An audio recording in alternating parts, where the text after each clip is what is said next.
मिठू जी, आज सब्जी में आलू लेकर आना। आज मेरा आलू खाने को बहुत दिल कर रहा है। थोड़ा पनीर डालकर आलू पनीर बना लेना। मैं अभी आलू लेकर आता हूँ। अपनी पत्नी से ऐसे कहते हुए मिठू तोता कबूतर चाचा की दुकान से आलू लेने चला जाता है। कबूतर चाचा, मुझे 2 किलो आलू दे दो। साथ कुछ और भी लोगे? भिंडी, टमाटर या फिर कोई और सब्जी? नहीं, मेरे घर में बाकी की चीजें हैं। मिठू तोता कबूतर से आलू लेता है और वापस अपने घर जाता है। रास्ते में जाकर मिठू का प्लास्टिक बैग फट जाता है और आलू एक एक करके जमीन पर गिरने लगते हैं। पेड़ पर बैठी हुई गौरी कव्वी ये देखकर जल्दी से उठती है और वो आलू उठा उठा कर टोकरी में रखने लगती है। तोता तो अपने ध्यान उड़ता जा रहा था और उसके सारे आलू रास्ते में गिरते जा रहे थे। गौरी, ये आलू तो तोते के गिरे हैं, तुम ये आलू क्यों उठा रही हो? मोटो, परेशान क्यों हो? मैं ये आलू अपने तोते भाई जी के घर ही देने जा रही हूँ। बुलबुल चली जाती है और गौरी कव्वी वो आलूओं से भरी हुई टोकरी लेकर अपने घर चली जाती है। ये लो आलू, इन्हें धोकर छील लो। मिठू जी, बैग तो खाली है, थोड़ा सा धनिया है बैग में, आलू तो नहीं है। अरे, ये तो फटा हुआ है। ओह नो, आलू तो रास्ते में गिर गए। मैं अभी जाकर देखता हूँ। तोता फिर से अपने घर से निकलता है। वो सारे रास्ते जमीन के साथ साथ उड़ता जाता है, मगर उसे आलू कहीं भी दिखाई नहीं देते।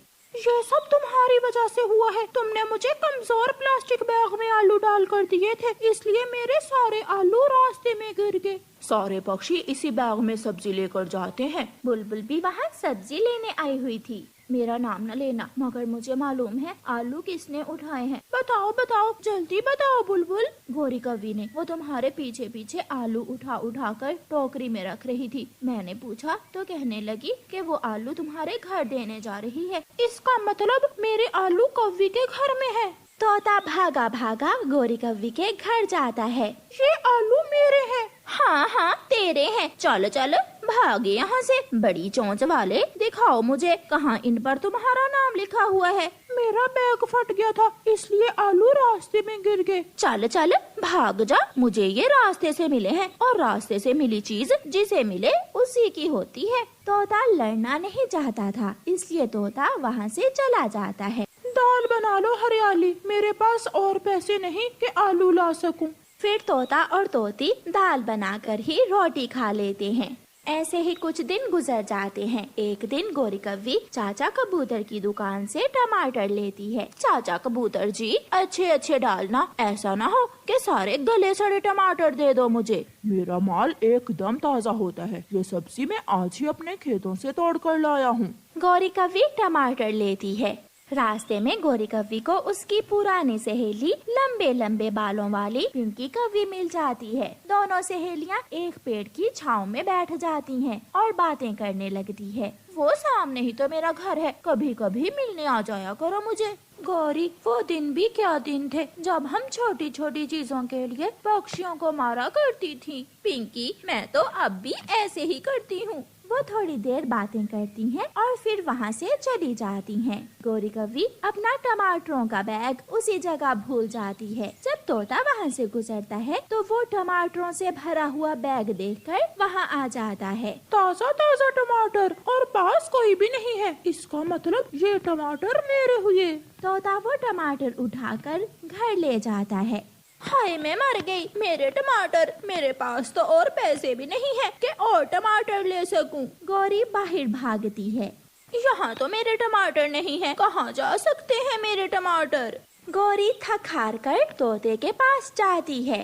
तोते तोते, मेरे टमाटर कहीं रास्ते में खो गए हैं, कहीं तुम्हें तो नहीं मिले? ये सुनकर तोता और तोती हंसने लग जाते हैं। हमने तो उन टमाटरों की चटनी बनाकर खा ली और बाकी मोहल्ले में बांट दिए। राह में गिरी चीज जिसे मिले उसी की होती है। ये सुनकर गौरी को अपनी आलू वाली बात याद आ जाती है और वो शर्मिंदा होकर वहाँ से चली जाती। रानो चिड़िया उड़ते उड़ते थक जाती है और उसे एक केले का पेड़ नजर आता है। चिड़िया उस केले के पेड़ के नीचे जाकर छांव में बैठ जाती है। थोड़ी देर आराम करने के बाद जब चिड़िया वहाँ से जाने लगती है तो वो केले का पेड़ चिड़िया से कहता है, चिड़िया चिड़िया, क्या तुम भोजन की खोज के लिए आई थी? हाँ पेड़ जी, मैं सुबह से दाना ढूंढ रही हूँ, मगर अभी तक मुझे दाना नहीं मिला। मैं एक चमत्कारी पेड़ हूँ, मैं सिर्फ उसे ही अपना फल देता हूँ जो दूसरों की मदद करता है। मगर आपके ऊपर तो एक भी केला नहीं लगा हुआ। मैं अपने केले छुपा कर रखता हूँ, जरा मेरा ये वाला बड़ा पत्ता हटा कर देखो। चिड़िया जब वो बड़ा पत्ता हटाती है तो उसके नीचे एक बड़ा पके हुए केलों का गुच्छा था। हैरान हो गई हो ना? तुम इनसे जितने चाहो केले ले सकती हो, मगर मेरी एक शर्त है। शर्त? वो क्या पेड़ जी? तुम जितने भी केले लोगी उनमें से आधे केले तुम्हें किसी गरीब पक्षी को देने होंगे। पेड़ जी, मैं वादा करती हूँ मैं ऐसा ही करूँगी। फिर चिड़िया उस पेड़ से 4 केले ले लेती है और वहाँ से चली जाती है। मिट्ठू तोते का पंख कई दिनों से घायल था, वो दाना लेने नहीं जा सकता था। चिड़िया सीधी मिट्ठू तोते के पास जाती है। मिट्ठू तोते, ये लो, मैं ये 2 केले तुम्हारे लिए लाई हूँ। मिट्ठू केले देखकर खुश हो जाता है। चिड़िया, सुबह से मैं भूख से मर रहा था, तुमने मेरी मदद की, तुम बहुत अच्छी चिड़िया हो। चिड़िया वहाँ से उड़ती है। अपने घर जाकर मम्मा चिड़िया एक केला खुद खा लेती है और एक केला अपनी बेटी को दे देती है। मम्मा, ये केला तो बहुत मीठा था। हाँ बेटी, मैं कल भी ऐसे ही मीठे मीठे केले लाऊंगी। केला खाकर मम्मा चिड़िया छिलका खिड़की से बाहर फेंक देती है।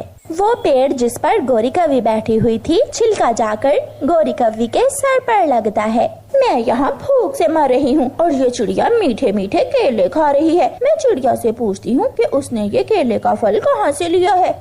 गोरी कौवी चिड़िया के घर जाती है। चिड़िया चिड़िया, सच में मैं भूख से मर रही हूँ, मुझे भी बता दो तुमने ये केले का फल कहाँ से लिया है। गोरी, जंगल में पुराने कुएं के पास एक केले का पेड़ है जिसने अपने फल अपने पत्तों के नीचे छुपाए हुए हैं। मैं भी वहाँ से जाकर केले के फल ले सकती हूँ क्या?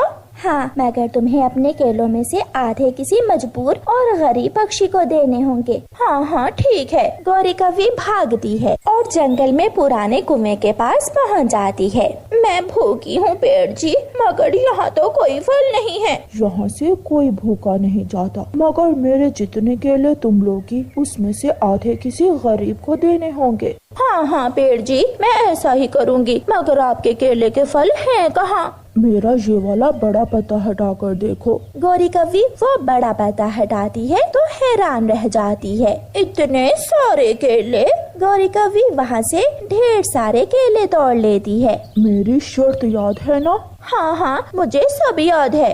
गोरी कौवी वो केले लेकर अपने घर चली जाती है। मैं कोई पागल हूँ जो इतने मीठे और बड़े बड़े केले गरीबों में बांटती फिरूं। कालू जी, आधे मेरे और आधे तुम्हारे। दोनों पति पत्नी वो केले जी भर कर खाते हैं और बाकी के केले फ्रिज में रख लेते हैं। रात हो जाती है। कालू जी, मुझे चिंता हो रही है कि अगर उस केले के पेड़ से केले खत्म हो गए तो फिर हम क्या खाएंगे? उस पेड़ को पागल बनाकर हम सारे ही केले तोड़ लेते हैं। हम पेड़ से कहेंगे कि गरीब पक्षी हमारे घर आए हैं, वो केले मांग रहे हैं। तो फिर जल्दी चलो कालू जी, हम आज रात ही ये काम करते हैं, वरना कल सुबह तक वो चिड़िया सबको बता देगी। आधी रात को गोरी और कालू अपने घर से निकलते हैं। तुम दोनों इस समय? पेड़ जी, हमारे घर में जंगल के सारे गरीब पक्षी इकट्ठे होकर आ गए हैं। मैं बहुत दयालु हूँ ना, इसलिए आप ऐसा करें, हमें अपने सारे ही केले दे दे, हम गरीबों में बांट देते हैं। काली कौवी, झूठी कौवी, मुझे उल्लू बना रही हो, मैं सब जानता हूँ। ना चाचा पेड़ जी, हम सच बोल रहे हैं। मुझे मालूम है काली कौवी, जो केले तुम कल लेकर गई थी तुमने वो भी खुद ही खा लिए, और लालची कौवो फिर से आगे हो मुझे पागल बनाने। केले का वो पेड़ अपने एक बड़े पत्ते से गोरी और कालू को मारने लगता है। गोरी और कालू जान बचाकर वहाँ से भाग जाते हैं और दोबारा वो पेड़ उन कौवों को कभी केले नहीं देता। जबकि चिड़िया वहाँ से हर रोज केले खाती